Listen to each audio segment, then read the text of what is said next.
Sejumlah SPBU di Jakarta hari ini terpantau mulai kehabisan stok BBM, saudara. Kosongnya stok BBM terpantau di SPBU kawasan Kalimalang dan Jatinegara, Jakarta Timur.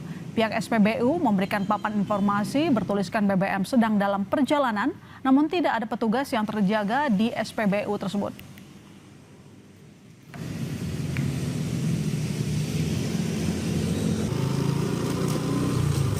Kalau emang kosong harusnya dikasih pemberitahuan gitu, nggak ada orang sama sekali.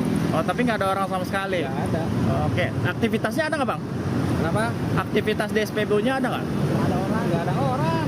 Oh, nggak ada orang. Nggak ada orang. BBM-nya kosong atau gimana, Bang?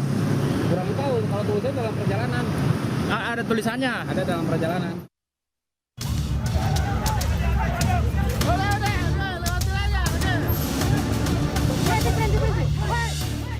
Sejumlah mahasiswa HMI tolak kenaikan harga BBM non-subsidi di kawasan Cikini Menteng, Jakarta Pusat. Aksi unjuk rasa sempat ricuh. Massa mahasiswa terlibat saling dorong dengan polisi yang hendak membubarkan aksi mahasiswa. Massa menolak kenaikan harga BBM Pertamax yang dinilai terlalu mahal dan akan berimbas kepada melemahnya daya beli masyarakat. Kenaikan BBM, mungkin hari ini yang naik cuman Pertamax, tapi tidak menutup kemungkinan ketika Pertalite mengalami kelangkaan, masyarakat Indonesia akan beralih ke Pertamax. Melemahnya nilai tukar rupiah terhadap dolar. Hari ini kami menilai bahwa Presiden Prabowo Gibran tidak sepenuhnya bagaimana menstabilkan harga BBM, kemudian mengembalikan ekonomi yang... Akibat kenaikan harga BBM non-subsidi, sejumlah pengendara mencari cara untuk tetap menjaga daya beli. Pengendara motor yang menggunakan Pertamax pun sebagian memilih beralih ke Pertalite. Ada juga yang memilih bertahan dengan Pertamax karena tak punya pilihan. Biaya kehidupan lain juga naik ya Mbak, bahkan sebelum Pertamax ini naik kan. Jadi ya salah satu siasatnya harus coba pindah ke Pertalite sih buat bisa lebih hemat. Ya baru kali ini ya setelah naik ngisi Pertalite. Biasa 12.000 kan udah full tank. Sekarang dengan kenaikan jadi 16.000 itu masih buat yang lain sih. Jadi kita pikir buat ya udahlah isi 50.000 aja, yang penting ada isinya dulu aja. Gitu sih. Ketua Komisi 11 DPR fraksi Golkar, Muhammad Misbahkun menilai kenaikan harga Pertamax dipastikan memberikan tekanan terhadap inflasi meski besarannya masih dalam tahap penghitungan. Misbahkun bilang pemerintah tengah menyiapkan skema stimulus untuk mengantisipasi dampak kenaikan. Pasti kalau kenaikan BBM biasanya selalu akan diikuti dengan kenaikan inflasi pasti.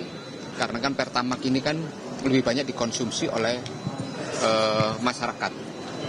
Bukan BBM industri, yang biasanya memberikan tekanan yang paling berat itu kan adalah BBM industri.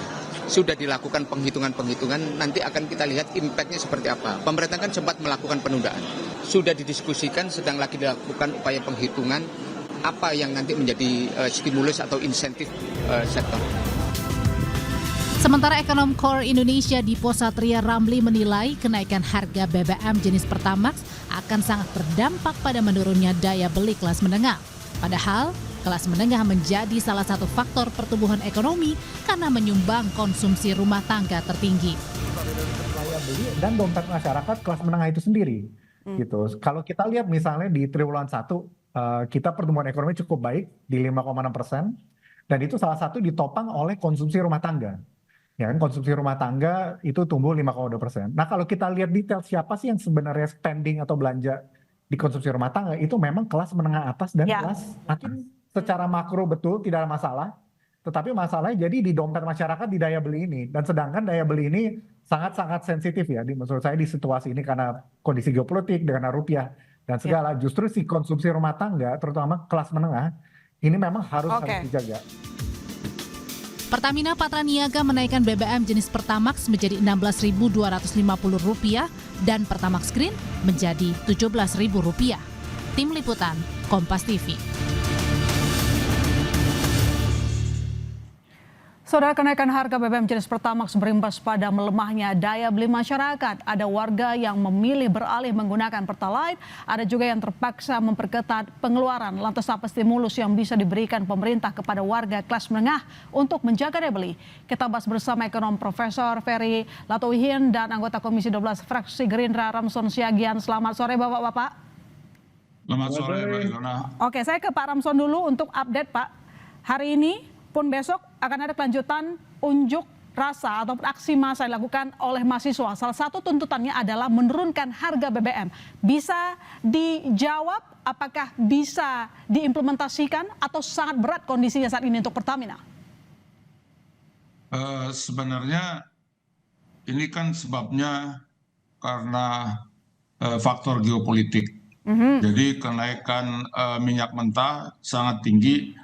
Untuk hari ini sekitar 90,56 US dollar per barrel sama 93,43. Jadi ini kalau di kurs dengan rupiah 17.994, kalau di FOB 10.248 per liter. Tapi kan ada faktor-faktor yang menambah kosnya, yaitu sea freight, terus pengolahan di dalam negeri, fee kilang, terus ada angkutan darat, terus fee SPBU, terus biaya depo, baru keuntungan. Ini kalau sesuai dengan mekanisme pasar, sebenarnya 16.250 itu masih di bawah keekonomian sedikit. Tapi dinaikkan 12.300 ke 16.250 karena sekarang memang keadaan artinya tidak terlalu artinya harganya cukup tinggi naiknya. Kita juga misalkan, tapi ini kita mendoakan aja agar faktor geopolitik Amerika dengan Iran berdamai. Terus kalau di Singapura juga dibeli yang udah jadi juga, itu produk atau BBM juga RON 92 sekitar 118 US dollar per barrel, RON 94 120 US dollar per barrel. Pak Ramson, memang ini ya. Kalau saya potong Pak, Bapak mengatakan bahwa harga BBM yang ada sekarang bukan harga keekonomiannya, belum harga keekonomiannya karena banyak beban, mulai dari faktor geopolitik, lalu kemudian pelemahan nilai tukar rupiah. Artinya kalau saya simpulkan, apakah ada kemungkinan nanti akan ada kenaikan lagi harga BBM? Oh, kalau itu tidak, kalau Pertalite kan tidak naik, tetap stabil 10. Kita ngomongin non subsidi Pak, non subsidi kok. Non subsidi memang ini kan kelas menengah ke atas. Kalau semua memang nanti dibebankan ke subsidi, memang APBN kita agak bisa terganggu juga. Jadi yang diperlukan oleh pemerintah, diperlukan nanti dari pemerintah untuk membuat keseimbangan agar penurunan konsumsi rumah tangga itu bisa ditahan dengan membuat stimulus-stimulus tertentu.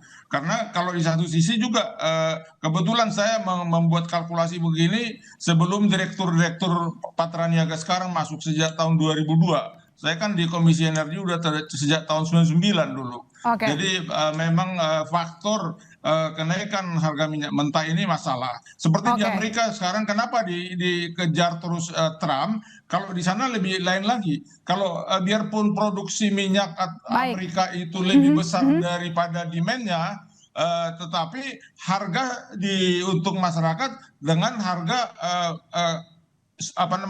harga global, harga market global. Jadi tidak, biarpun mereka produksi, kalau kita lifting minyak kita hanya 605.000 barel per hari. Baik, nanti saya lanjut lagi ke Pak Ramson soal perbandingan. Saya tahu Anda mengarah ke perbandingan harga BBM Indonesia dengan sejumlah negara. Tapi saya ke Pak Ferry dulu. Pak Ferry, hal yang selama ini kita khawatirkan akhirnya, bukan khawatirkan, sesuatu yang kita tahu akan menjadi realita. Ketika harga energi naik, kemudian rupiah terpuruk di hadapan dolar Amerika Serikat, akhirnya Pertamina naik harganya lebih dari 30%.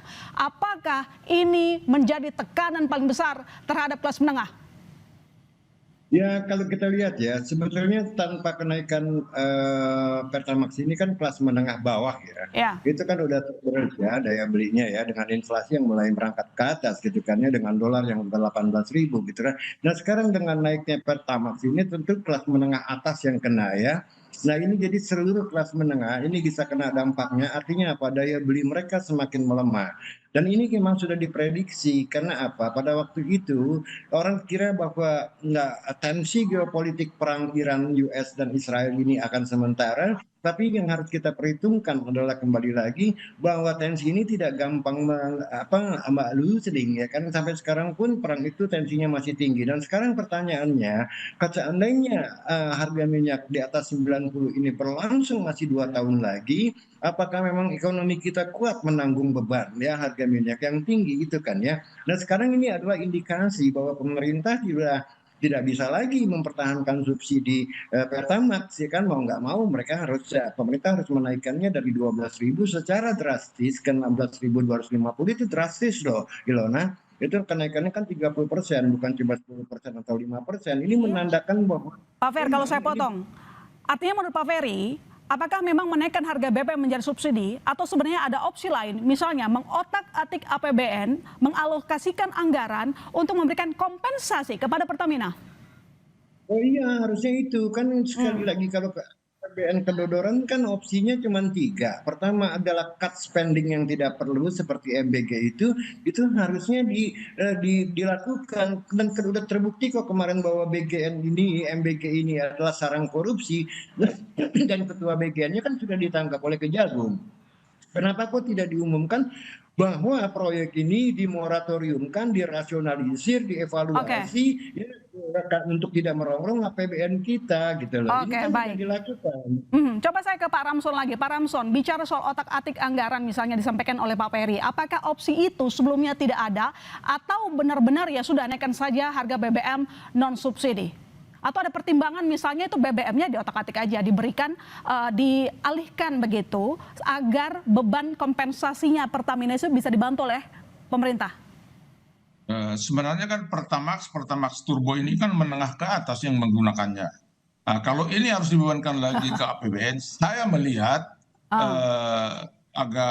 agak kritikal ya.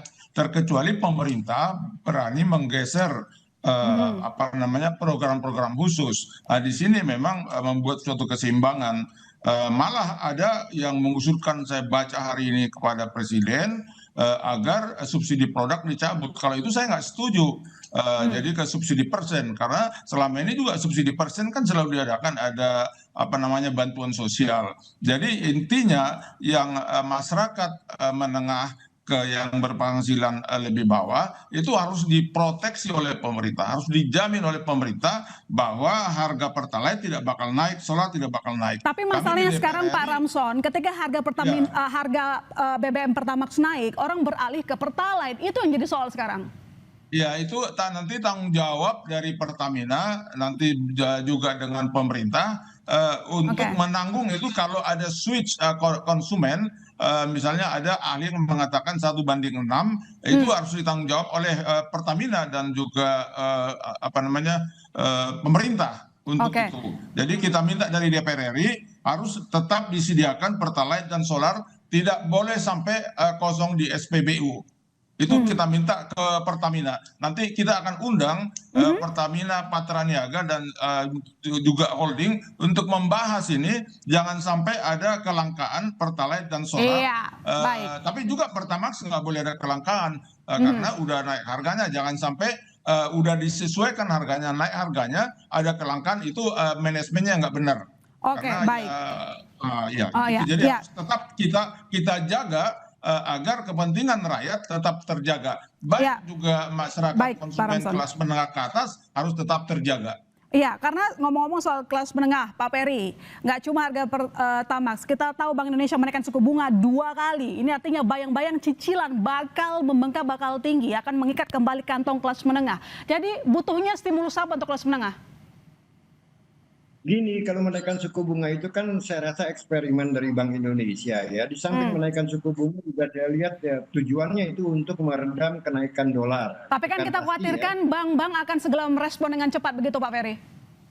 Iya, tapi kan masalahnya kenaikan suku bunga itu kan sebetulnya dalam kondisi ekonomi yang tertekan seperti ini kan ada ongkosnya.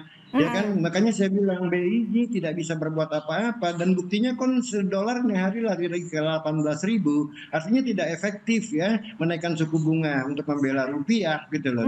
Sementara ongkosnya tadi ada kemungkinan kenaikan BI rate ini akan dipass through ke dalam credit loan ya, akan ke bunga kredit ya, karena kalau loan rate gitu kan. Jadi karena buruknya rupiah kita itu bukan akibat kebijakan moneter tapi akibat kebijakan fiskal dan regulasi-regulasi yang seolah-olah tidak diterima oleh market. Baik, tapi kalau untuk kelas menengahnya, Pak Ferry coba dijawab singkat saja. Apakah stimulus yang disiapkan, katakanlah ada 5,4 juta per orang katanya, disiapkan, saya nggak tahu itu untuk kelas menengah ataupun kelas bawah. Kalau kita lihat sepertinya untuk kelas prasejahtera, cukup atau tidak untuk menanggulangi ataupun mengantisipasi daya beli? Ya bukan masalah cukup, kalau memang uangnya ada ya itu termasuk lumayan meringankan kelas menengah, tapi masalahnya apakah APBN kita bisa melakukan itu, apakah kita punya duit untuk melaksanakan itu kan the question mark untuk memberikan market kepercayaan, dan saya tidak yakin itu bisa dilakukan kalau harga minyak ini 2 tahun lagi masih tetap tinggi. Oke, baik, saya ke Pak Ramson. Sebenarnya suku bunga itu dinaikkan itu karena imbal balik yield dari obligasi di Amerika itu dinaikkan. Jadi sehingga memang banyak investor kan ini uang ini kan seperti air aja nih. Jadi karena sistem keuangan global itu udah flat, di sana lebih untung mereka masuk ke sana.